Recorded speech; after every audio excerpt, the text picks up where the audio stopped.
दूसरी बात कहते हैं, काह खजूर बड़ाई तेरी फल कोई नहीं पावे, गिरीशम ऋतु जब आनी तुलानी तेरी छाया काम ना हो।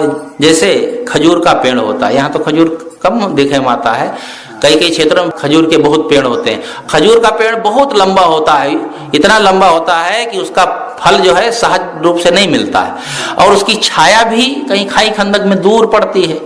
कोई पथिक चाहे उसके नीचे बैठ करके छाया का लाभ ले तो ले भी नहीं सकता। तो का खजूर बड़ाई तेरी, तेरी क्या बड़ाई है, फल कोई नहीं पाओ, फल भी नहीं किसी को मिलता है और तेरी छाया भी काम ना हो। इसी प्रकार से बहुत बड़े हो गए, बहुत धनवान हो गए, धन बहुत हो गया, बड़े गुरु बन गए, यानी बहुत ऊंचे पद पर चले गए, क्या बड़ाई है। हम अब बड़े हो गए तो उसकी बड़ाई क्या है, आपके धन से किसी का लाभ नहीं हो रहा है, आप ऊंचे पद पर हैं, उससे किसी का लाभ नहीं कर रहे हैं, किसी की सहायता नहीं कर रहे हैं, दीन दुखियों के दुख को बटा नहीं रहे हैं, तो बड़ा होने से क्या हुआ। बड़ा हुआ तो क्या हुआ, जैसे पेड़ खजूर पंथी को छाया नहीं फल लागे थे दूर, दूसरे ढंग से ये भी कहा गया।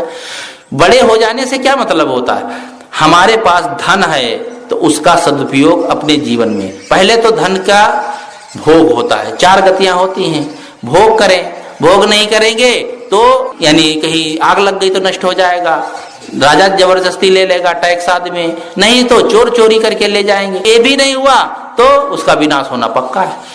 धन सदा बना ही नहीं रहेगा, उसका विनाश होना ही है। हम धनवान हो गए तो क्या मतलब, रूपवान है, बहुत हम सुंदर हैं, अरे सुंदर क्या, कितने साल तक, 20-25 साल, 30 भये तो खीस भये, किसी ने कहा 30 भये तो खीस भये, 40-50 पर नाम ना लीजिए, 60 बरस में ब्याह की चाह जगए तो निकाल के जूता कपार पर दीजिए। 60 बरस के हो गए थे अमेरिका के राष्ट्रपति, तो वही शादी किया रहे 20 साल की लड़की से। तो ये आदमी के अंदर जो है भोगों की चाहना बनी रहती है, और भोग हो जाए, रूपवान हो जाए, बहुत बलवान है, बड़ी ताकत है, कई भाई हैं, बहुत उनका बड़ा परिवार है, तो बड़ा घमंड रहता है। दुर्योधन के 100 भाई, इतना घमंड कह रहे इन 5 को तो हम हिला के रख देंगे, इनको तो एक दिन में ही समाप्त कर देंगे। लेकिन क्या हुआ, उसका घमंड कोई काम नहीं है। रावण का घमंड कहाँ काम आया, बलवान है तो क्या मतलब है, बल कहाँ काम आता है। दारा कहते हैं 2 गाड़ियों को पकड़ लेता था तो गाड़ी आगे नहीं बढ़ पाती थी, वहीं घूमते रहते थे पहिया, लेकिन जब वो बीमार हुआ तो इतना आसक्त हुआ कि अपने हाथ दूसरे हाथ से उठा नहीं पाता था, करवट नहीं बदल पाता था।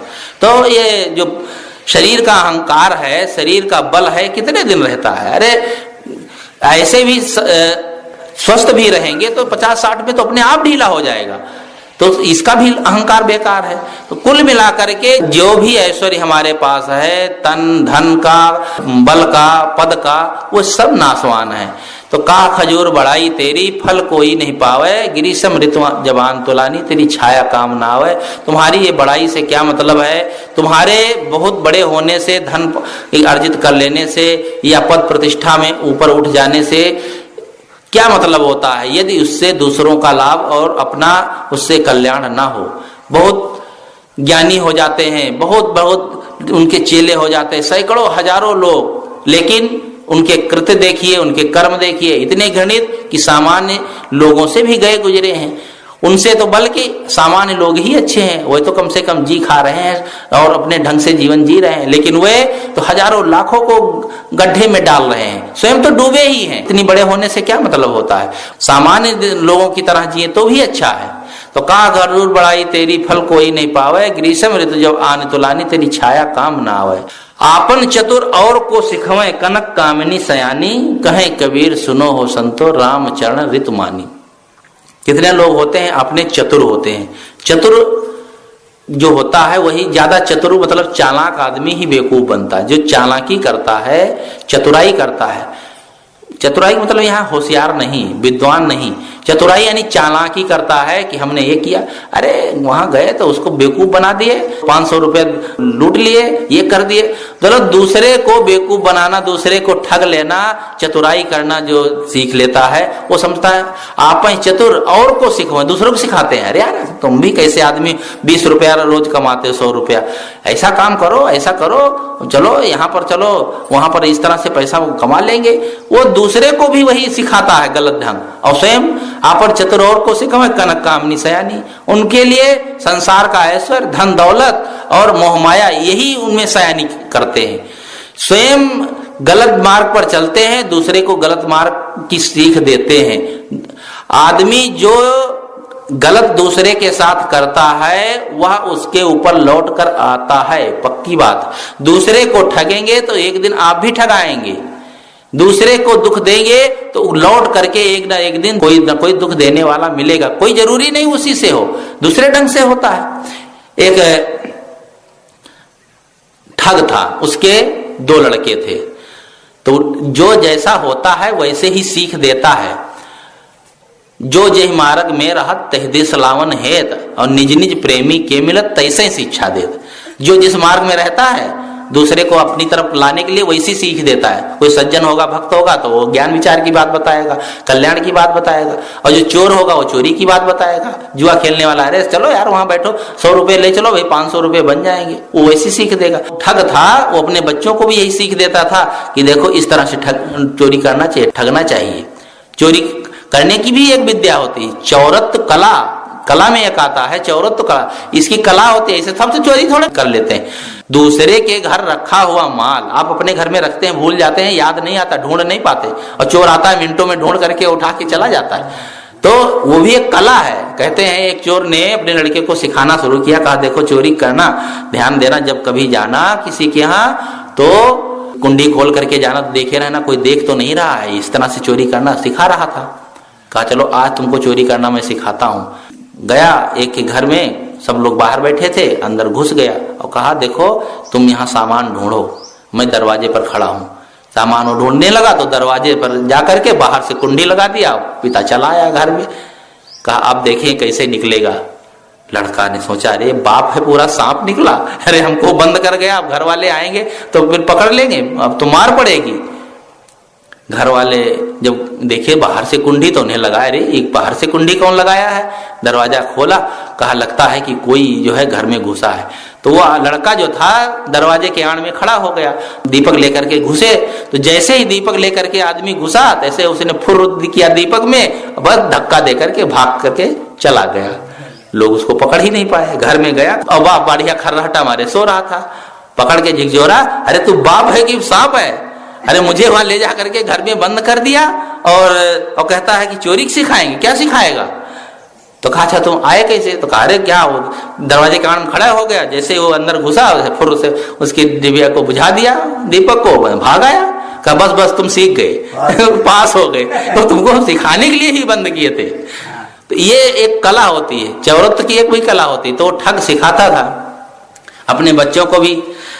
वो तीनों मिल करके ठगते थे। तो एक आदमी अपने बैल को बेचने जा रहा था, पुराने जमाने की कहानी है। तो बैल बेचने जा रहा था, तो उसने सोचा इसको ठगना है, कैसे ठगे। तो एक लड़के ने कहा कि भाई कहाँ जा रहे हो। तो कहा बैल को बेचने ले जा रहे हैं बाजार। तो कहा कितने का बैल है। अरे कहा जितने का हो। तो कहा कितने का दोगे। कहा 13 रुपए का मैं बैल दे दूंगा। अब आप मान लो 13,000 का मान लो। तो कहे 13 रुपए का बैल है। अरे 13 रुपए का, ये मरिहल बैल 13 रुपए का, ये 3 रुपए का कोई नहीं लेगा। कहा 3 रुपए भाई मैं नहीं दूंगा। बस चल दिया। तो दूसरा मिला उसी का भाई, उसने कहा बैल कितने का बेचोगे। कहा 13 रुपए का। कहा 13 का, 3 रुपए से ज्यादा नहीं है वो। अब दोनों ने कहा 3 रुपए। तो उसने सोचा कि 3 रुपए कैसे बिकेगा भाई, बैल है 13 रुपए तो है ही है। कहा देखो ऐसा है ना, मेरी बात मानो तो वो बाबा जो बैठे हैं ना उनसे पूछ लो। का बाप बैठा था वो ठग का, कहा उनसे पूछ लो, वही जो कह देंगे उतना हम दे देंगे। तो उनके पास गया, कहा भाई बताओ भाई सही सही दाम आप ही लगा दो। उसने कहा कि बात तो ठीक है, कहते हैं ये 3 रुपए से ज्यादा बिकेगा नहीं, देना हो भैया दे दो, कहाँ इतनी दूर बाजार ले जाओगे। कही चुका था भाई जैसा बाबा कह देंगे उतना हम दे देंगे।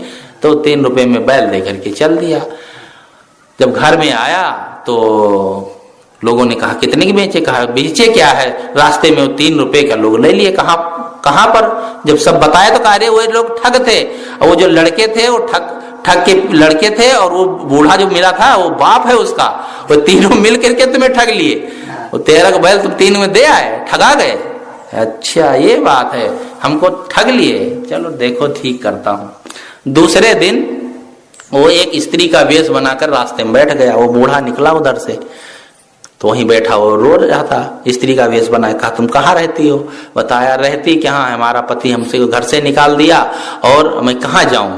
अरे कहा तुम चलो मेरे यहाँ चलो, बूढ़ा अपने घर में ले गया। लड़के ने कहा इसको ले आया? कहा कोई नहीं, ये तुम्हारी माँ बन करके रहेगी।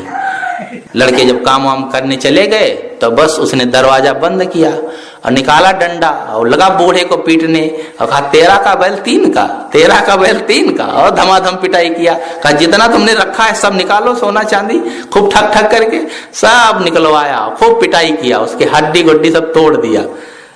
अब जब सब सामान बांध लिया चला गया, तब लड़के आए तो बेचारा कलह रहा था। अब तो कहा कौन मारा? कहा बस वही बैल वाला आया था, वो जो स्त्री था, स्त्री नहीं थी, वो बैल वाला था, वो आकर के हमारी पिटाई किया है, सब ले गया। अब बेचारे रोते हैं, चलो भाई सुबह कोई डॉक्टर के पास दिखाएंगे। सुबह वो डॉक्टर का भेष, वैद्य का भेष बना करके गांव में आ गया। लोग कह रहे डॉक्टर साहब तो गांव में ही आ गए, इन्हीं को दिखा दो। तो कहा ठीक, बुला के लाए, डॉक्टर साहब मेरे पिता को बहुत चोट लगी है, एक आदमी ने बहुत पीटा पाटा, ऐसा है कि दवाई कर दो। कहा हाँ दवाई तो मैं लिख देता हूँ, मेरे पास दवाई सब नहीं है, चले जाओ तुम ले आओ ऊंचाहार से। तो ऊंचाहार में एक लड़का लेने गया, अरे कहा एक दवाई तो भूल गई, तुम भी चले जाओ जरा दवाई ले आओ। तो रायबरेली एक चला गया, दूसरे को भेज दिया दूसरी जगह। अब जब दोनों लड़कों को अलग किया तो फिर दरवाजा बंद किया, फिर उसकी पिटाई किया। कहा तेरा का बैल तीन का। कहा जितना बचा बचाया सब मार लाओ, सब ले लिया, लूट पीट पाट करके चला गया। तब आंखें खुली, कहा भैया आज से मैं किसी को ठगूंगा नहीं, क्योंकि दुर्गत हो गई खूब ठीक से। तो ये है आपन चतुर और को सिखावे, कनक कामनी सयानी। स्वयं बड़े चतुर चालाक बनते हैं, दूसरे को भी यही सीख देते हैं, और स्वयं और जितने ये चतुराई करते हैं ये जरूर धोखा कहीं ना कहीं पाते हैं, और जीवन में सुख नहीं रहती, हर समय भयभीत रहते हैं, यार पता नहीं कोई जान लेगा तो क्या कहेगा, भयभीत रहते हैं। लेकिन जो ईमानदार होते हैं, सज्जन होते हैं, उनको कोई भय नहीं रहता है, वो चाहे जहां जाए, जहां जहां बैठे, उनको कोई भय नहीं। लेकिन चालाक आदमी को गलत प्रवृत्ति क्या, जिसके गलत विचार है, उसको हर समय भयभीत होना पड़ता है। तो आपन चतुर और को सिखवे, कनक कामनी सयानी, कहें कबीर सुनो हो संतो, राम चरण ऋतुमानी। ऐसे लोग कहते हैं हमको, हमारी तो लगन राम में है, हमारी राम के चरणों में लगन है, लेकिन उनकी राम के चरणों में लगन नहीं रहती है, धन में लगन रहती है, मोह माया में लगन रहती है, परिवार में लगन रहती है। ऐसे लोग राम के चरणों में लगन लगाएं तो बेड़ा उनका पार ही हो जाए। गोस्वामी जी की पत्नी ही ने उन्हें समझाया, आप लोग सब जानते हैं, पत्नी ने बताया कि जितना प्रेम तुम्हें मेरे चाम से है, इतना ही प्रेम कहीं राम में हो जाता तो तुम्हारा बेड़ा पार हो गया होता। अब बस उनकी बात समझ में आ गई, उन्होंने स्वयं का तो बेड़ा पार कर लिया, लाखों करोड़ों को सही मार्ग में चलने की प्रेरणा दी। ऋतु मानते हैं यानी राम में हम अपनी लगन लगा रहे हैं, प्रेम लगा रहे हैं, लेकिन राम में उनका प्रेम होता नहीं है, इसीलिए वो दुख पर दुख उठाते रहते हैं। तो ये इस पद में साहब ने यही बात बताने की कोशिश की कि हर एक की अपनी बनाई माया है, अपना बनाया दुख है, उस दुख से हम स्वयं बच सकते हैं, उस माया से हम स्वयं बच सकते हैं। कोई हमारे ऊपर माया नहीं डालता है, कोई हमें दुख नहीं देता है। दुख सुख या संसार में सब काहू को होए, ज्ञानी काटे ज्ञान से, मूर्ख काटे रोए। दुख सुख इस संसार में सबको होता है, लेकिन ज्ञानी जो है, विचारवान जो है, विवेक से सह लेते हैं, और जो मूर्ख है वो रो रो करके काटते हैं। आप रो चिल्ला करके कोई दुख को निवारण करना चाहे तो निवारण नहीं हो जाएगा। रोने से कुछ नहीं होता है, सह करके सब कुछ निवारण होता है। एक भक्तिन का लड़का मर गया था, 3 साल हो गए, गुरुजी जब गए तो हाल चाल पूछे तो बस वो रोने लगी। अब माताओं को थोड़ा ऐसा होता, मोह भी रहता है बहुत दिनों तक।